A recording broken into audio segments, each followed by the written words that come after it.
Hey, what's up, intro policy students? Hope you're doing great, getting along well throughout the semester, and learning a lot about public policy in your research area. So, hope you're doing great with all of that.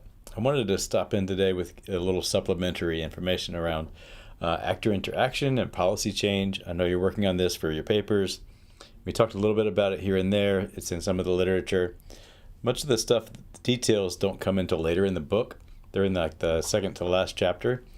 And so feel free to read ahead, of course, but I just wanted to kind of reinforce some of the main points as you're working through putting together your papers in this kind of next step of the writing project that you're working on right now. So let's just work through a few of these. It won't take but just a few minutes, and I'll have some extra handouts and materials for you posted to the Canvas site for you to check out. All right. So here's just the brief thing. I've already shared this a while ago, and I just want to make sure that we could talk through it a little bit. Feel free to reach out to me if you have any questions about these things. Again, for your paper, you should probably choose one or two of these to, at least one for sure, maybe two, to explain what's going on with your public policy, how we got to this standpoint where we are, and where you think it may be going next, or just what are the features that led to the current policy, or to the arguments around it, or the people that form and debate and engage in the conflict around creating public policies. So we're going to go through just these few. There's several different ways in the policy literature to think about policy change and modeling how it occurs, and numerous theories. They're all kind of getting at the same idea of what features of the policy process, what characteristics are necessary components to lead to either policy stasis or policy change. And all of them kind of model that in a different way. So just a refresher, we've talked about policy actors, official and unofficial actors. The advocacy coalition framework. This is kind of the one of the starting points that has the kind of key focus on the actors within what's called a policy subsystem. So that's like a area of a public policy that is being currently debated, contested, has a group of actors competing and compromising.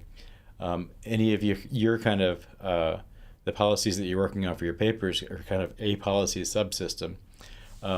So there's like a larger policy domains, right? And then there's like subdomains, and then there's like, we can model these as systems of interaction within those subdomains.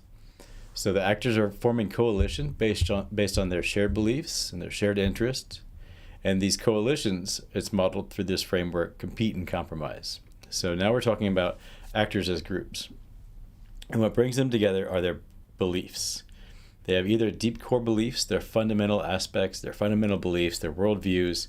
A lot of these are kind of connected to their political philosophy and how they view the necessary role of government. It could connect to certain sociological aspects, political aspects, cultural aspects, religious aspects, right? But these kind of deep-held worldviews about the way things should be. Then there's policy core beliefs, like the things that a particular type of policy that the actors may want, they may come together based on their core beliefs about the type of policy they want, or the type of policy change they want to see around this type of policy, right? So their core beliefs can bring together actors to form coalition based on their fundamentals. The policy core beliefs can bring together actors based on their strategic position within a policy area. And the secondary aspects are kind of more surface level things that the actors can agree on and come together over, directly connected to the strategies and the procedures and the kind of a particular action on a certain policy. Let's clear this up with some discussion here. So climate change policy is my example here. So you have a couple coalitions, right?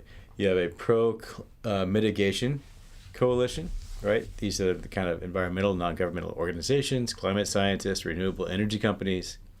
Then you have a coalition of economic prioritization, fossil fuel industry, some labor unions, policymakers. So you can see that there are core beliefs that bring them together: pro-mitigation, urgent action needed to address climate change. For the other group, the economic prioritization group, the core belief is economic growth should not be sacrificed for climate action.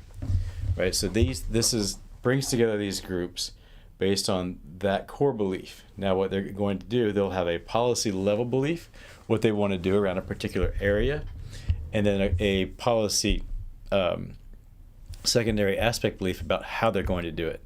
Right? And so these things can bring actors together. Core beliefs are more long-standing and hold coalitions together longer. Policy core beliefs can bring together a coalition seeking the same policy objective, even if they have opposite and opposed core beliefs. Those coalitions last for a shorter amount of time.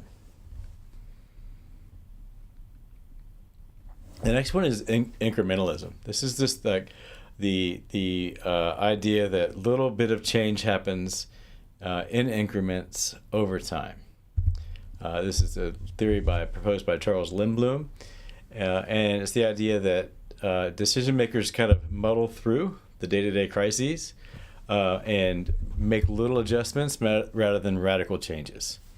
And his kind of Lindblom's consideration here is that we have a kind of series of a few different alternatives, and so the focus would be pick the one that's the least bit different from what we're doing now, and try it and see if that works. And then if it doesn't, adjust it to the next little small different one, right? So there's this kind of series of successive limited comparisons where you're kind of limiting the various options and not changing too much from status quo so that you don't just kind of screw everything up, right? So it's a very risk-adverse approach.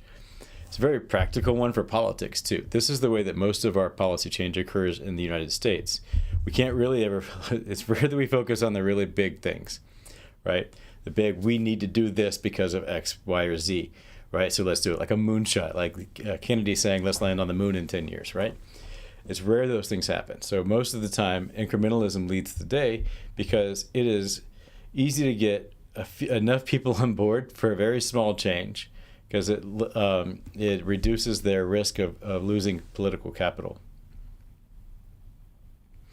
So here's one example of incremental change over time around minimum wage policy. So you have the initial state, and then you make these kind of little small adjustments, right, to reduce risk, reduce political opposition, provide for opportunities to adjustment and adapting to it over time, rather than some radical change of we're at $7.25 an hour now, let's go to $10 an hour immediately.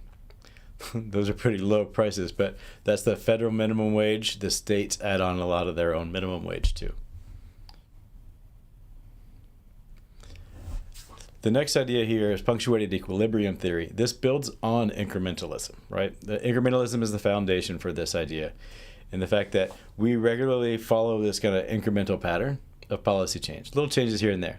And then, but punctuated equilibrium says that, okay, if the incrementalism is an equilibrium, something happens and it punctuates that, right? Something triggers in this kind of timeline of regular incrementalism a big event that necessitates a large change. So policy change occurs in this kind of significant leaps after a period of stability. And so there's a couple different ways. Policy monopolies, we've already talked about that with the notion of winners and losers and conflict. If they're broken up, that can lead to a punctuation, and it opens a space for it. But typically that policy monopoly is going to be so dominant over the policy area that it maintains and reinforces incrementalism, right? Maintains the status quo. The triggering event is something that can disrupt that. We can think of triggering events in all sorts of different ways. It could be a pandemic, right? It could be a earthquake. It could be a hurricane. It could be a terrorist attack. It could be potentially a very consequential election. It could be something that we move from being kind of in one state of equilibrium to another state, or to a state of disequilibrium before a return to equilibrium. And if you wonder why I'm moving my hand so much, I think that when we model these things, it looks like a cardiogram. So like a heart monitor, right, where you see the bump, bump, bump, bump, bump, bump, boom, boom, right? And so those kind of these kind of big pulses are kind of modeled over time in a policy area, kind of in a timeline of punctuations and status quo. So example here, financial regulation, kind of stable period before 2008, and then we have a huge global financial crisis in 2008, and that triggers a policy shift, enactment of very real and consequential public policy related to finance regulation to try to prevent another financial crisis like the one in 2008. You could also think of any number of the pandemic things that we lived through, right? That we have all of a sudden we have this kind of standard normal healthcare kind of for most of our lives, and then a pandemic happens. This is the triggering event, and all of a sudden now we have things that we've never done before, right? Lockdowns, masks, work from home, telehealth, right? All these changes were triggered through this kind of punctuation in our equilibrium. The next one here is the three streams and policy windows approach. And this kind of also builds on the incrementalism, right? This is the idea is that incrementalism is modeled as occurring in three different streams that flow along, and the kind of typically the mix of what's going on in these streams is related to kind of how we understand problems, potential available solutions around what type of policies are out there, and the political climate, the political mood, the kind of number one issue that people are concerned about, or how they're concerned with a particular policy area, right? And so normally these things kind of flow along, and the theory here is that when the timing is right, when these streams align, when there is a problem recognition or a change in our definition of a problem, and now there's a solution available in this policy stream, and the political will is there to enact it, these streams flow together, is how they're perceived here. And that opens this window of opportunity for change, right? It opens up somebody to come out and say, hey, look, we're rethinking about this problem in a different way. We have this solution. We have the votes. We have the political will, the public's desire for it. Let's try to do it.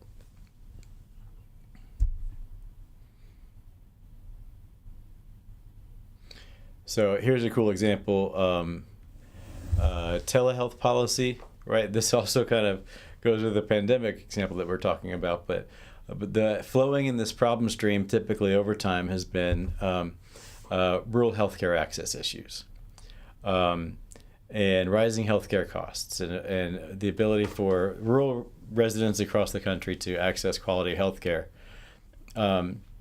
Right, and then kind of flowing along that same time is that there's advances in telemedicine technology, right? The telehealth services are being covered by insurance. So these policies are occurring. These problems are out there. And then the politics stream, right? People start recognizing, especially in a pandemic, that, hey, these folks out there in the rural areas need healthcare access. How do we achieve this? Oh, look, here's the solution. The telehealth companies or the medicine companies have been creating a wide range of new services. Let's kind of bring these things together. And so this kind of timing, correct timing, the correct people, the correct solutions, the problem definition being realized opens this kind of policy window for rapid adoption of new policies during the pandemic, right?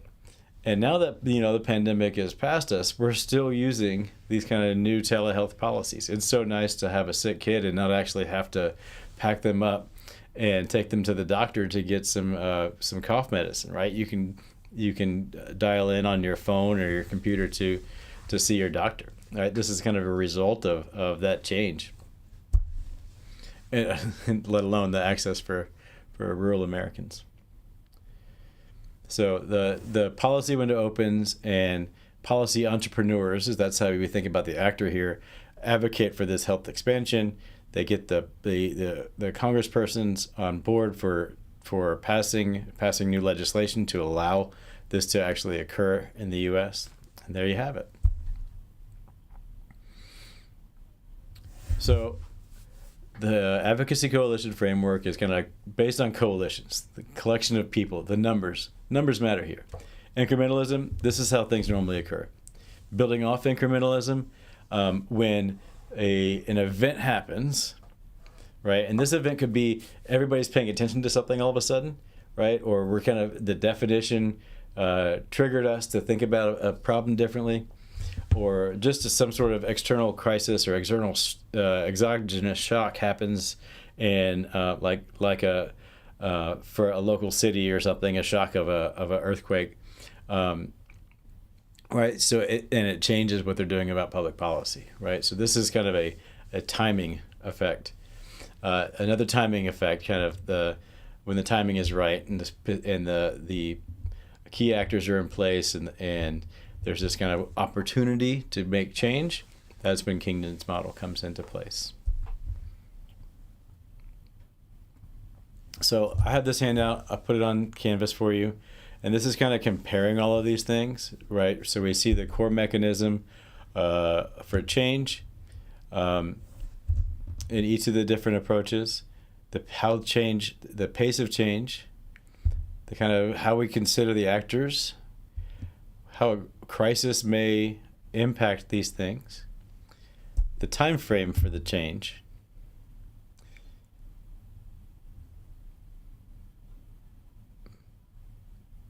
how we analyze the policy analysis, what we think about how rationality is determined, right, from our decision-making standpoint of view, and then also the view of power. And in this handout I have some kind of cases that look at each of these areas. So a case on healthcare reform policy through all four lenses, and then a little bit of a strengths and limitations of each one. So look for that.